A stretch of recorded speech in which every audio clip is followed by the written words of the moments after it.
कृपा हि केवलम्। ॐ गुरुकृपा हि केवलम्। ॐ गुरुकृपा हि केवलम्।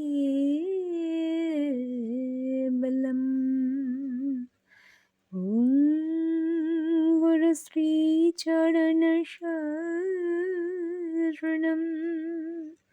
ॐ गुरुश्रीचरणशरणम्।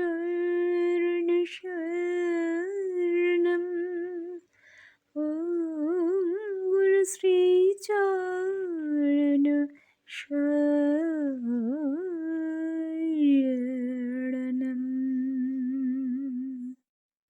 রাম নারায়ণ রাম, রাম নারায়ণ রাম। শুভ সূচনা পর্বে আমি আমার পরমারাধ্য স্রষ্টা বাবা, আমার প্রিয় ঠাকুর বাবার শ্রীপাদ পদ্মে জানাই শত সহস্র কোটি প্রণাম। তৎসহ আমার সকল শ্রোতা দর্শক বন্ধুর জন্য রইল আমার বৈদিক সম্ভাষণ রাম নারায়ণ রাম। প্রতিদিনের মতন আজও আমরা ঠাকুর বাবার বাণী, দর্শন ও তত্ত্বের আলোকে নতুন কিছু অধ্যায় নিয়ে ভাবার চেষ্টা করব।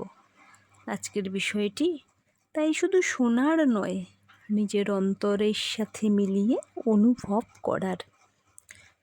চলো সকলে একত্রে ঠাকুর বাবার দেখানো পথ ও তত্ত্বের আলোকে জ্ঞানার্জনের চেষ্টা করি। রাম ও নারায়ণ রাম। আজ যেদিকেই তাকাই, কি সমাজ, কি সংসার, কি দেশ, কি জাতি, সর্বত্রই বিভেদের বেড়াজালে, বিচ্ছেদের বাতাবরণে হত্যা, হানাহানি, হিংসা, দেশ, নৃশংসতা, বর্বরতার চূড়ান্ত দৃষ্টান্ত প্রকট রূপে দেখতে পাই। এর একটাই কারণটা হলো পৃথিবীর ধ্রুব সত্যটা, আমরা মানুষের বাচ্চা, ইনসানের বাচ্চা। এই প্রথম পরিচয়টা ভুলে গিয়ে আমরা কি করছি, কে হিন্দু, কে মুসলমান, কে খ্রিস্টান, কে ব্রাহ্মণ, কে হরিজন, এই নিয়ে করছি লড়াই, এই নিয়ে করছি বড়াই। আর ঠিক এই সংকটময় পরিস্থিতিতে সকলের উদ্দেশ্যে ঠাকুর শ্রী শ্রী বাল ব্রহ্মচারী মহারাজ শোনালেন এক মাভৈ বাণী। তোমরা সকলে এই পৃথিবীর সন্তান, জন্মসূত্রে আমরা সকলে এক পরিচয়ে পরিচিত, এই মাটি মার সন্তান। ঠাকুর বলছেন, তোমাদের বিজ্ঞানীরা বলছেন এই পৃথিবী সৃষ্টি হয়েছে ওই সূর্য থেকে, যে সূর্যটা নাকি এই পৃথিবী থেকে 13 লক্ষ গুণ বড়। তাই তোমরা সকলই বিরাট সূর্যের ঔরসজাত, বিরাট ধরিত্রী মায়ের গর্ভজাত সন্তান। তাই জন্মসূত্রে তোমরা সবাই বিরাটত্ব নিয়েই তুমি জন্মেছ। তাই তুমি এখানে এসে কোন বিরাটের পূজা করবে? তুমি নিজেই তো বিরাট। এখানে এসে কি করেছো? নিজের অরিজিনালিটি খুইয়ে ফেক, নকল আইডেন্টিটি, পরিচয়পত্র নিয়ে ঘুরে বেড়াচ্ছ। তোমাদের প্রথম পরিচয়, তোমরা মানুষের বাচ্চা, ইনসানের বাচ্চা। শ্রী শ্রী ঠাকুর জাতি, ধর্ম, দলমত, বর্ণ, সম্প্রদায় নির্বিশেষে সকলকে ডাক দিয়ে বললেন, তোমরা এক মাটি মার কোলে, এক সূর্যের ঔরসে, এক বসুন্ধরার সন্তান। তোমাদের সমস্ত কিছু এক, মাটি এক, জল এক, আলো এক, বাতাস এক, আকাশ এক। কিন্তু মজার ব্যাপার হচ্ছে, পঞ্চভূত ক্ষিতি অপ মরুতেজবুম, যার থেকে তোমরা সকলে সৃষ্ট, সেই সৃষ্টির শুরুটা তোমাদের এক। আর ঠিক তারপরেই তোমাদের জাত আলাদা, ধর্ম আলাদা, গোষ্ঠী আলাদা, দল আলাদা, সম্প্রদায় আলাদা। এ বলে হাম কিসি সে কম নেই, তো ও বলে হামসে বড়া কৌন হ্যায়। অন্য দিক থেকে নয়, ধর্মের দিক থেকে আগে চিন্তা করতে হবে, কারণ এটা ধর্মের দেশ। আধ্যাত্মিকতার পীঠস্থান হলো ভারতবর্ষ, যেখানে এত মঠ মন্দির মসজিদ আশ্রম গির্জা গুরুদ্বারা প্যাগোডা, যেখানে এত গীতা ভাগবত বেদ কোরআন পুরাণ উপনিষদ বাইবেল ত্রিপিটক রামায়ণ মহাভারত, এত গুরু মহানবতার ভগবান মৌলবী পণ্ডিত পাদ্রী ফাদার মাদার, সেখানে আজ দেশের এহেন পরিস্থিতি কেন? ঠাকুর বাবা সকলকে ডাক দিয়ে বললেন, আসলে তোমাদের যত গণ্ডগোল সবই মূলে, গোড়ায়, মানে মূল বুঝে তোমাদের গণ্ডগোল, তোমাদের বুঝটাই পাকা নয়। সেটা কীরকম? এখানে ধর্ম বলতে এ বলে আমি আল্লাহপন্থী, ও বলে আমি ভগবানপন্থী, সে বলে আমি গডপন্থী। আল্লাহ ভগবান গড সব আলাদা হয়ে গেছে। অবশ্য কোনোটাই প্রমাণে প্রমাণিত নয়, মানে কেউই বলতে পারবে না আল্লাহ কোন পাড়াতে কত নম্বর বাড়িতে থাকে অথবা কী ধরনের খানাপিনা করে। কেউই বলতে পারবে না ভগবানের সাথে মুলাকাত হয়েছে, কোলাকুলি করেছে, অথবা হোয়াটসঅ্যাপ নাম্বারটা জোগাড় করতে পেরেছে, মাঝে মাঝে চ্যাট করে ভগবানের সাথে। কেউ বলতে পারবে না। আল্লাহ ভগবান গড এগুলো প্রমাণে প্রমাণিত সত্য নয়, প্রমাণিত তথ্য নয়, শুধু কাগজে কলমে ফাঁকায় ফাঁকায় আমাদের মধ্যে এই আল্লাহ ভগবান গড নিয়ে চলছে লড়াই। আসলে যত প্রবলেম ক্রিয়েট হয়েছে শুধু ভাষার তফাতে। এ বলে জল, ও বলে পানি, সে বলে ওয়াটার। এ বলে ব্লাড, ও বলে রক্ত, সে বলে খুন। এ বলে আব্বাজন, বলে ড্যাডি, সে বলে বাবা। বিষয়বস্তুটা এক, বিষয়টা এক। জন্মসিদ্ধ ঠাকুর বাল ব্রহ্মচারী মহারাজ বলছেন, মূল হচ্ছে ভাষার তফাত, আর এই ভাষার তফাতকে কেন্দ্র করে আজ জাতের তফাত হয়ে গেছে। আসল কথা হচ্ছে নিজেকে জানো, নিজেকে চেনো, আত্মন্নং বৃদ্ধি। নিজেকে জানাই হলো শ্রেষ্ঠ জানা। এই কথা মুসলমানের হাদিস বলছে, আমাদের উপনিষদও বলছে, হিন্দুর উপনিষদও বলছে। আমরা সত্যিকারের পড়াশোনা করে কেউ পণ্ডিত হলাম না, শুনে শুনে গণ্ডগোল, শোনা কথা কান কথায় গণ্ডগোল। কেউ ভেবে দেখলাম না এটাই কি আমাদের শিক্ষা?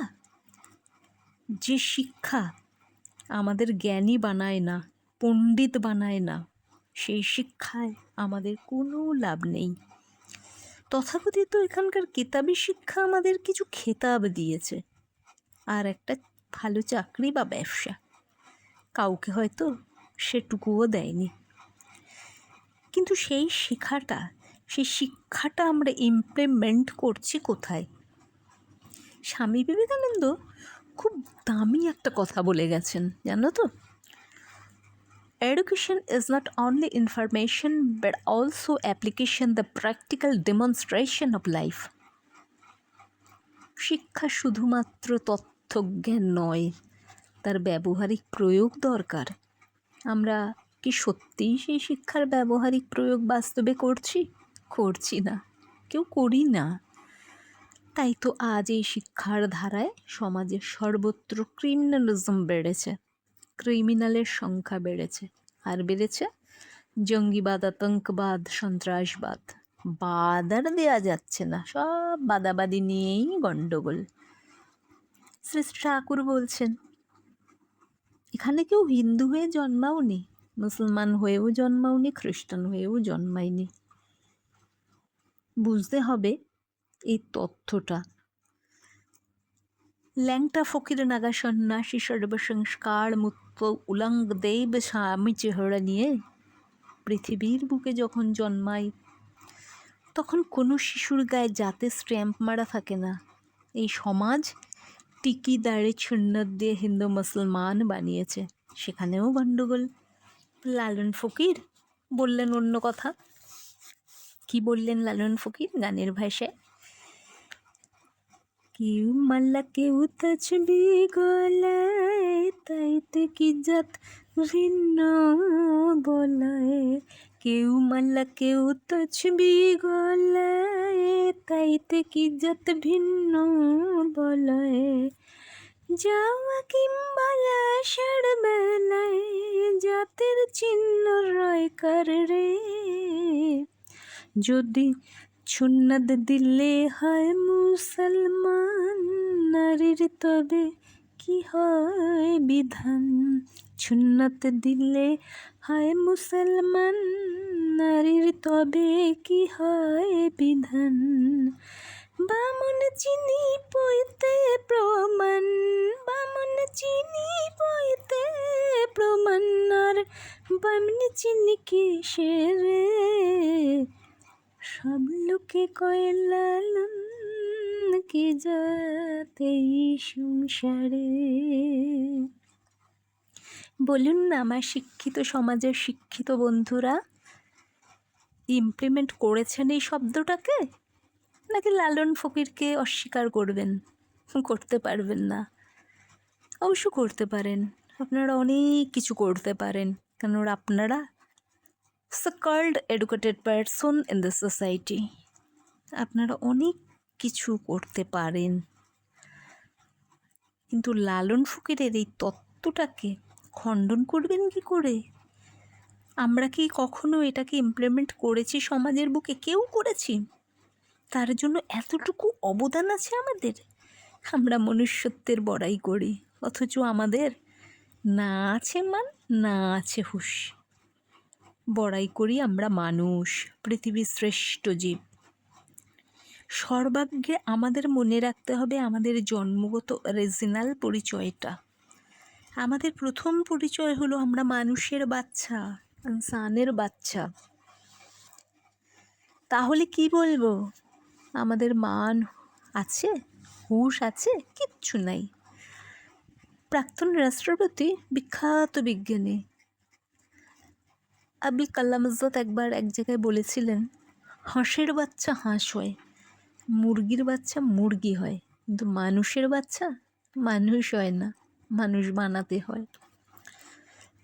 এই মুহূর্তে রাশিয়া, ইউক্রেন, ইরাক বিভিন্ন জায়গায় যুদ্ধ চলছে।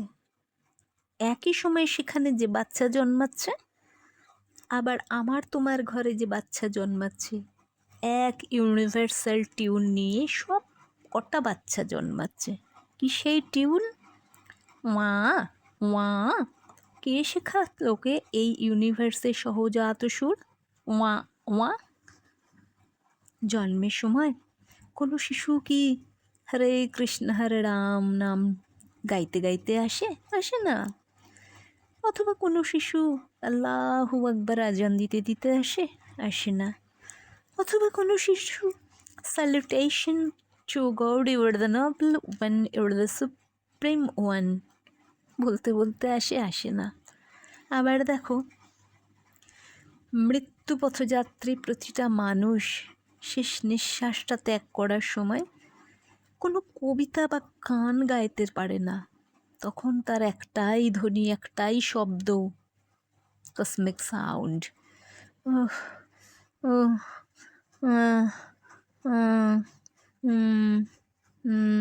করতে করতে মহাপ্রস্থানের দিকে অগ্রসর হয়। ঠিক একইভাবে কারোর যদি আমাদের আঘাত লাগে, ব্যথা পাই, আঘাত পাওয়া, ব্যথা পাওয়া, ঠিক সেই মুহূর্তে আমরা একই সহজাত ধ্বনি উচ্চারণ করি, আহ উফ কি জোরে ব্যথা লাগলো। আমি তো বলি, সবাই বলি। আমরা কখনো ভেবে দেখেছি? কারণ এইভাবে কেউ দেখায়নি, এইভাবে কেউ ভাবতে শেখায়নি। আসলে যে শেখাবে তাকে তো সর্বসংস্কার মুক্ত হয়ে পৃথিবীতে আসতে হবে, তাই তো তিনি সর্বজনীন মতবাদ দিতে পারবেন। ঠাকুর শ্রী শ্রী বালক ব্রহ্মচারী মহারাজের সাথে আর অন্যান্য সবার এটাই মৌলিক তফাৎ, মূলগত গুণগত তফাৎ। সবাই এখানে এসে সাধন ভজন করে মহান হয়েছেন, আর বালক ব্রহ্মচারী মহারাজ ও সব পাঠ চুকিয়ে মুকিয়েই এখানে এসছেন। আজ এই পর্যন্তই। দেখা হচ্ছে তোমাদের সঙ্গে পরবর্তী অধ্যায়ে, নতুন ভিডিওতে। তোমরা সকলে ঠাকুর বাবার কৃপায় সুস্থ থেকো, ভালো থেকো, সুরক্ষিত থেকো। রাম নারায়ণ রাম, রাম নারায়ণ রাম।